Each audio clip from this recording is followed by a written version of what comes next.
messieurs, bonjour et merci de nous suivre dans cette émission Washington Inside. Nous sommes très très heureux d'être chez vous. Et aujourd'hui, comme vous le savez, en République démocratique du Congo, le mandat du président de la République, Joseph Kabila, s'achève en décembre 2016. La CENI, la Commission électorale nationale indépendante, n'est pas en mesure d'organiser ces élections, comme le veut la Constitution, au mois de décembre. L'opposition congolaise ne veut pas l'entendre parce qu'il voit derrière la tête du président Joseph Kabila l'intention de se représenter pour la troisième fois alors que la constitution de son pays ne lui permet pas. La Commission électorale nationale indépendante qui organise ces élections justement dit qu'elle n'est pas en mesure d'organiser ces élections avant 2018. Pour ce faire, le président de la CENI, M. Corneille Nangaa, est allé déposer à la Cour constitutionnelle une requête pour la prolongation de ces élections. Le 19 septembre dernier, une grande partie de l'opposition qui ne participe pas au dialogue convoqué par le président de la République, Joseph Kabila, a organisé une grande manifestation pour demander à la CENI de convoquer, comme le veut la Constitution, ces élections pour le mois de décembre. Une manifestation qui s'est soldée avec un bilan de plus ou moins 50 morts pour certains observateurs et plus de 100 morts pour l'opposition. De passage ici à Washington, nous allons recevoir le président de cette CENI, justement la Commission électorale nationale indépendante, M. Corneille Nangaa, avec qui nous allons parler de ces élections. Est-ce que ces élections auront-elles lieu en République démocratique du Congo et quand exactement? M. Corneille Nangaa, bonjour. Bonjour. Merci énormément d'accepter de donner de votre temps pour parler de ce sujet d'actualité. Il s'agit donc des élections en République démocratique du Congo. Vous êtes l'homme sur qui tous les regards des Congolais sont tournés. C'est sur vous que repose l'avenir politique du Congo, on peut le dire, parce que vous êtes le président de la commission qui est censée organiser ces élections. Comment vous sentez ce poids, cette responsabilité ? Une lourde responsabilité, en même temps une mission exaltante, et en disant que je ne suis qu'un simple serviteur. La divinité, ou bien par les hasards des circonstances selon les autres, a permis que ce soit moi le président de la commission électorale en ce moment. Et je n'entends qu'exercer conduire cette mission et amener le peuple congolais aux élections.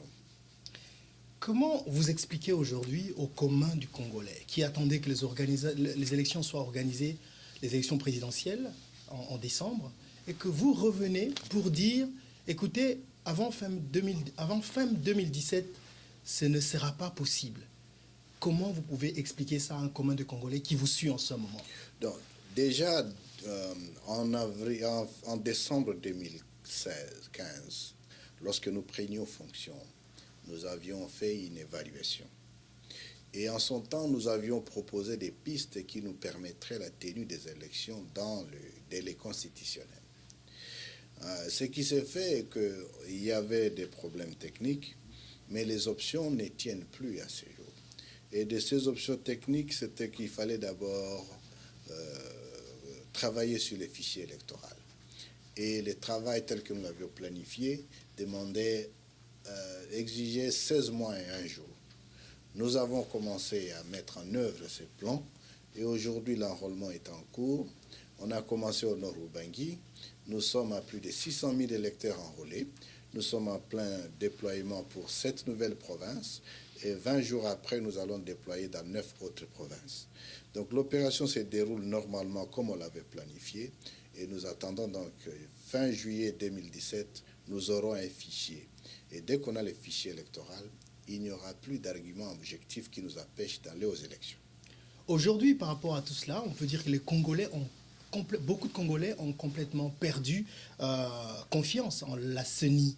Comment comptez-vous travailler justement avec cette population pour la rassurer? Les Congolais n'ont pas perdu confiance à la CENI. En fait, le problème de crédibilité de tous les processus électoraux est lié normalement à la suite des élections de 2011. Et nous portons cette responsabilité que nous avons héritée. Évidemment, la crédibilité se crée. Vous savez, détruire une chose, vous pouvez détruire quelque chose, même un immeuble en une seconde. Mais reconstruire cet immeuble, il faut du temps. La crédibilité du processus électoral a été atteinte depuis 2011 et reconstruire cette crédibilité, il faut beaucoup de temps.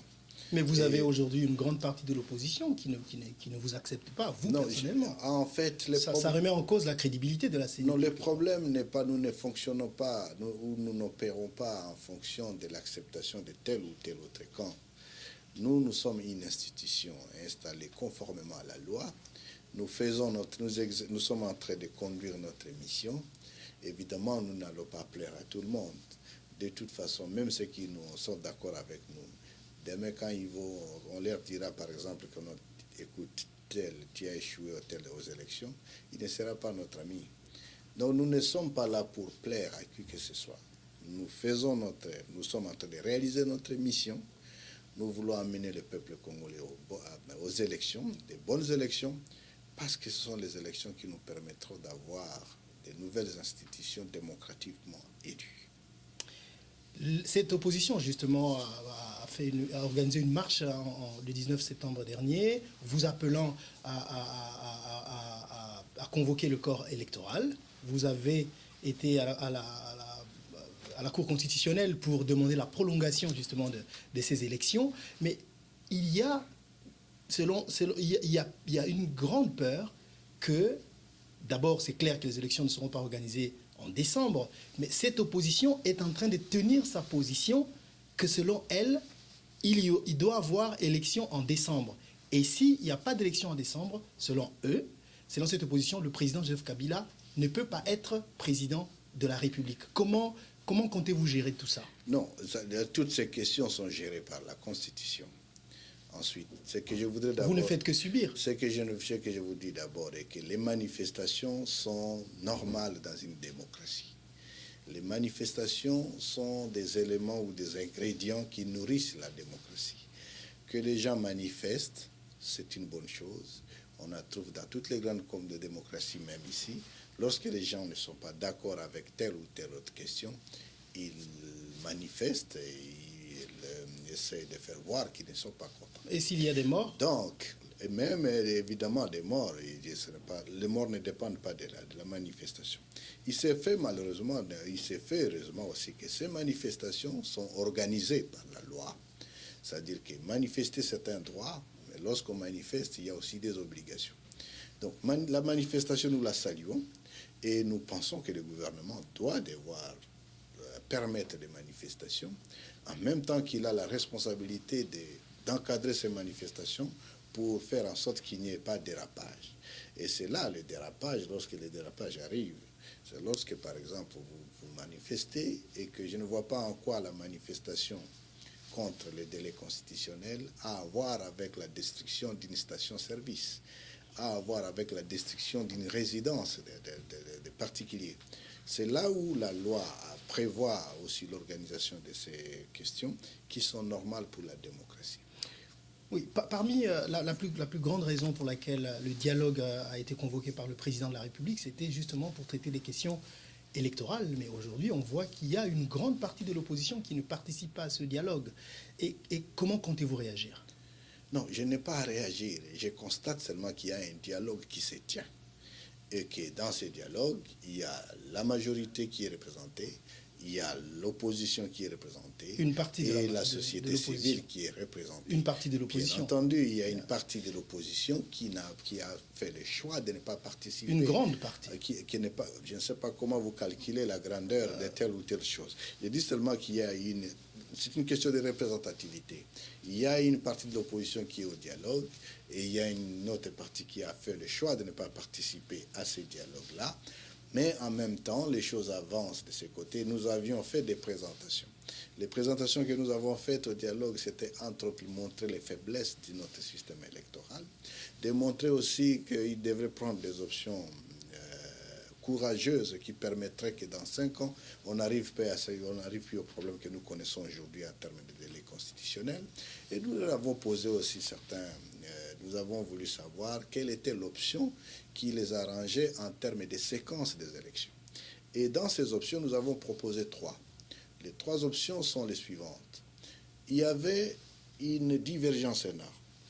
Il y a d'un côté la première option qui disait qu'on commence d'abord par organiser les élections présidentielles associées aux législatives. Elle serait donc suivie par la suite aux locales associées aux provinciales. Cette option, c'est l'option qui avait toujours été soutenue plus ou moins par l'opposition et la communauté internationale. Mais il y avait une autre option qui disait qu'il faut commencer par les locales absolument, et associées aux provinciales, et qui suivraient par la suite les élections présidentielles et législatives. Cette option a souvent été soutenue par la majorité au pouvoir. Alors, devant l'intransigeance de chaque camp, nous leur avons dit, parce que personne ne veut céder quoi que ce soit, nous pouvons aussi prendre une autre option d'organiser tous les scrutins le même jour. Alors, ils ont semblé prendre cette option, à la différence que non, ils ont accepté la tenue des 3 scrutins le même jour, en indiquant bien sûr que si les moyens techniques et financiers le permettaient, on pourrait organiser aussi les locales concomitamment. Alors, de cette option qui a été levée, la deuxième option, parce que la première question, c'est la question du fichier, tout le monde est d'accord qu'on termine l'enrôlement des électeurs. De cette option, il en découlait donc une déclinaison des dates qui permettrait la publication du calendrier. Et pour cette publication du calendrier, la première chose est que la CENI est la seule compétente à publier ces calendriers conformément à la loi. Et qu'à ce jour, aucun calendrier n'est publié. Ce que nous avons donné au dialogue, c'était des indications calendaires ou des indications des dates qui nous permettent d'arriver au jour des scrutins. Et une fois, si l'accord est signé, nous allons donc publier les calendriers immédiatement. Puisque vous parlez des moyens, est-ce qu'il y a aujourd'hui un espoir pour la CENI d'avoir les moyens pour organiser justement ces élections? Ce n'est pas un problème d'espoir. Parce qu'il y a le gouvernement, c'est d'ailleurs la raison pour laquelle ces élections n'ont pas été organisées, parce que le gouvernement n'a pas donné les moyens. Ce n'est pas un problème d'espoir. Je pense que le gouvernement a la responsabilité de financer les élections. Mais il ne l'a pas fait. Le peuple congolais a fait le choix de mode de gouvernance, la démocratie. Donc on ne peut donc pas faire l'économie des élections. Et le gouvernement a cette responsabilité de les faire. Ne l'a-t-il pas fait? Je ne pense pas, parce que de toute façon, nous avons commencé l'enrôlement. J'étais désigné président de la CENI en décembre. Nous avons validé un plan de décaissement avec le gouvernement, et ce plan de décaissement est en cours d'exécution. Il s'exécute normalement, ce qui a permis que nous acquérions les matériels, les équipements, les matériels d'enrôlement pour l'enrôlement des électeurs, que nous lancions l'opération sur terrain, et l'opération se poursuit normalement. Je pense que non, avec cette allure, nous allons avoir les fichiers fin juillet 2017 et nous allons passer aux activités liées au scrutin jusqu'à ce qu'on arrive au jour des scrutins lui-même. D'accord. Alors, tout le moment, qui est parti en Lingala parce que nous allons reprendre mot yabato nazoka. Monsieur Nanga, comment Kikoïbi Saba Congolais, Bazomo na lokola osa têtu? Naza têtu. Osa têtu, bazo zongi saobo, yozo tenika na mambo yozo linga osala. Omoni soki ozali malade, ok pa munganga, oza malaria. Tango komi pa munganga ebisio mela kisio kinin pendant 10 jours. Kiende ko melango pendant 10 jours. Koloba teke ngana ina bika après 2 jours na mela makisi ya 10 jours pendant pona na kilembango okufa. Élection ezali sensible na mboka na biso. Ekoki komema biso na bitumba. Touti kobima na kati ya bitumba. Ekoki komema pe biso na stabilité. Stabilité ekozala soki tosali yango malamu, moto nyonso andimi ke tosali yango malamu. Yango wana naza têtu. Pona nini naza têtu? Naza têtu po mission wana eza yanga. Mission ya ba élection ezali yanga, nazali lokola docteur ya ba élection. Nayebisi bino bosala ndenge wana. Nayebi pona nini naza kolela bino ndenge wana. Eza têtu testé, mais eza ndenge tolingi tomema bino na ba élection ya malamu. Eza malamu te ke mokoto ko proclamer ba résultat moko kote azoloba eza ngai o pona pe azoloba eza ngai. Mais eza malamu ke soki mokoto ko proclamer bato nyonso babeti ok awa eza okuna nde azwi tamuso af téléphoner ataye no félicitations lokola esa makala ba mboka mosusu ekopesa kimia na mboka ekopermettre kimia pe mboka pe ekende malamu. Mais ezomonana que ndenge tozoloba limbisanga expression que oza têtu bato bazomona na sima ya prolongation ya élection volonté ya président de la République ya kotikala na pouvoir. Donc ozomona na lokola mutu oyo azolinga accompagner na mission wana. Tango toza kokanisa makambo ya Congo totika kokanisa ngo na kombo ya mutu moko. Nga nakanisaka te kombo ya mutu, nakanisaka République démocratique du Congo. Peut-être pour yende azali chef de l'État lelo. Et kwa koza ape mutu mususu. Ata soki ezaka mutu mususu, ba makambo e toza koloba ngo ndenge toza ko memelango, elingi ezalaka ndenge wana. Toza ko préparer l'élection pour l'élection salema malamu. Bolingi l'élection malamu pe bolingi to koma lokola Libye lobi. Boyebi Libye ndenge ezali lelo. Libye ezalaki mboko ezalaki kimia développement ezokende. Mais lelo kuna état ezali susté. Bozolo bandengo na pona ko intimider. Te tozo intimider. Tozo intimider mutu moko te. Lelo bitumbe ko bima pona ba élection te mais élection ko iko servir na prétexte pour ne pas justifier la violence, pour ne pas justifier, par exemple, pour ne pas prétexte, il faut que ça l'élection, madame. L'élection est transparente, dans un climat apaisé et qu'on permettre d'être installé, madame. Et puis, ma camsous, n'est que le dialogue. Donc, ma cambo dozo vivre en haut, l'autre risque de vivre en haut après 50 ans, ce qui est ma camsous. Beaucoup de est-ce que vous avez une carte d'identité na réputation que c'est comme américain? Tu n'as pas que la fois passée que nous congolais. Ce que vous avez congolais, vous avez une carte d'identité à congolais. En tout cas, ils ont faute na ngate sona non. Ils ont faute na yote, ils ont makampe hôtel teke faute ya nani. Faute ya mukonzi oyo kwa sala yango. Eza koloba ete tino lelo recensement et salema na Congo te. Auto sala kezaka simana mbula mitano, il faut to sala fichier électoral, to sala enrôlement ya électeur. Si manambula mitan to sali lisusu nyo so aneza ba perte mbongo nyo so aneza problème et sengeli mukolo même tango to kosi sa élection to kosenga ete bato yo muto akuba kozala élu wana basa la recensement pour permettre que makambo ba délai continue à ajouter pour na makambo fichier. D'accord. Alors on revient juste à l'avant-dernière question en français. Il y a eu en 2011, beaucoup de contestations après la publication des résultats lors du comptage. Quelles sont les garanties que cette fois-ci, que ce sera la meilleure façon possible d'organiser les élections? En fait, qu'il n'y aura pas de tu as répondu toi-même à la question. Nous voulons de bonnes élections, il faut bien les préparer. Il n'y a pas de la magie. La question des élections en 2011, c'était que la préparation était faite dans la précipitation. Et que personne ne voulait que nous, on décale. Vous voyez en 2011, même ceux qui demandent aujourd'hui qu'on aille vite, ils voulaient que nous, on prolonge cette élection. Mais on a tenu à cette date et on a eu ces élections avec les résultats que vous connaissez. Prenons le temps pour bien préparer. Si vous préparez bien les élections, vous aurez des bonnes élections. Mais si vous amenez dans les élections, dans la précipitation, nous allons avoir des élections qui seront contestées le même jour. Il y a une partie de l'opposition justement aussi qui est en train de demander que la CENI soit dissoute, qu'elle soit réformulée plutôt. Et ça pourrait se faire que ce sera peut-être plus vous le président de la CENI. Non, ça vous dérangerait? Il demande que la CENI soit restructurée. Restructurée. Voilà. Donc peut-être pas vous comme président. Encore que je suis là conformément à la loi. Il y a une loi, qu'on appelle la loi organique portant organisation et fonctionnement de la CENI, qui indique comment on peut devenir membre de la CENI.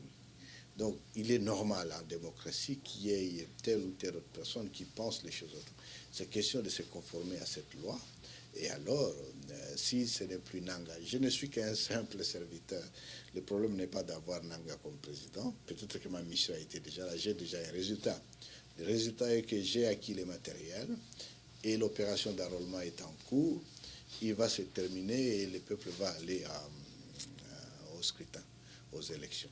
Donc, est-ce que c'est question de Nanga, de président? Non, ce n'est pas un problème. Et ça ne m'intéresse même pas. Moi, je regarde ce que je dois faire, ma mission. D'accord, on va conclure avec une question plus ou moins personnelle. Avant vous, il y avait l'abbé Maloumalou qui nous a quittés. Un mot par rapport à la personne que vous avez remplacée, mais qui aujourd'hui n'est plus? Non, je l'avais dit, vous avez suivi. C'était pas ici. Le raison que nous avions dit, c'était...